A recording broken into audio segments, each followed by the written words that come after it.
এই মুহূর্তে আমরা আছি বাগনানের বাঁটুল শাঁখারিপাড়াতে, যে শাঁখা বিয়ের সময় মহিলাদের একটা গায়ের অঙ্গ বলতে পারেন। সেই শাঁখা কিন্তু আস্তে আস্তে শাঁখার যে শিল্পীরা বিলুপ্তির পথে চলে যাচ্ছেন, শাঁখার কাজ আর করছেন না। তার একটাই কারণ, প্রচুর পরিমাণে মালের দাম এবং পাশাপাশি শাঁখের যে চাহিদা, সেই শাঁখার চাহিদাটা কিন্তু এখন আর নেই।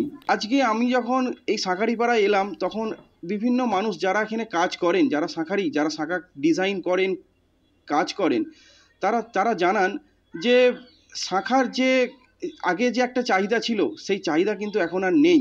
অবস্থা এখন খুবই খারাপ, সত্যি কথা বলতে। নতুন করে কোনো শিল্পী আর নতুন করে এই শাঁখা শিল্পের দিকে আসতে চাইছে না। কারণ এই শাঁখার উপরে এত পরিমাণে দাম বেড়েছে বলুন, মালের কস্টিং বলুন, যে পরিমাণে হয়েছে, সেই পরিমাণে শাঁখার লাভ খুবই কম। এবং আস্তে আস্তে এই শাঁখাতে তো আধজোড়া লোকে একজোড়া পড়ছে, ঠিক আছে, কিন্তু তারপরে আর কজন পড়ছে? বিয়ে হয়ে যাওয়ার পর বলো, এখন তো সব পলার ডিজাইনের উপরেও বেরিয়েছে সব কিছু, ঠিক আছে, সেই সবের উপরে চলছে। এখন শাঁখা ব্যবসার উপরে খুব কম, মানে নতুন করে যে কোনো কারিগর যে এর উপর করবে, আগ্রহ দেখাবে, সেই সময়টাও পাচ্ছে না। আর তার প্রতি পয়সা করেও তেমন কিছু নেই।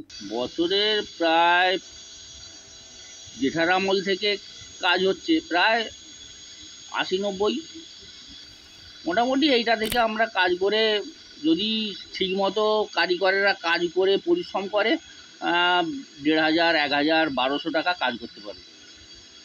হ্যাঁ, দিনই মূল্যবৃদ্ধি যা হয়েছে, শাঁখের দাম এক প্রকার যা হয়েছে, শাঁখারিরা সব আস্তে আস্তে ছেড়ে দিচ্ছে। হ্যাঁ, এই কিছু কিছু যেটা কাউন্টারে মাল হয়, সেগুলো বাইরেও কিছু কিছু যায়।